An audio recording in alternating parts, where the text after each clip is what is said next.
आत्मसंतुष्टी ही यशाची सर्वोच्च गुरुकिल्ली आहे आणि म्हणून मनुष्याने आत्मसंतुष्ट होण्याचा प्रयत्न करायला हवा.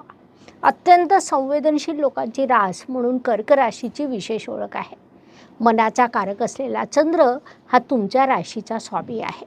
सतत संतुष्ट समाधानी असणं हा तुमचा मूळ स्वभाव आहे. प्रेम वात्सल्य हा तुमच्या आयुष्याचा उद्देश आहे. मातृकारक रास म्हणून देखील कर्क राशीकडे बघितलं जातं, कारण आपण आई देखील कर्क राशीवरून बघत असतो. एकंदरीत येणाऱ्या 6 वर्षांची वाटचाल बघितली असता सर्वप्रथम 2025च्या सुरुवातीला तुमच्यासाठी शनिदेवांची डहिया सुरू आहे, ज्यामुळे मागील काही काळात तुम्ही सातत्याने संघर्ष केलेला आहे. मार्च 25मध्ये ही डहिया संपणार आहे आणि शनिदेव तुमच्या भाग्यस्थानात प्रवेश करतील. त्यामुळे एक मोठी नकारात्मकता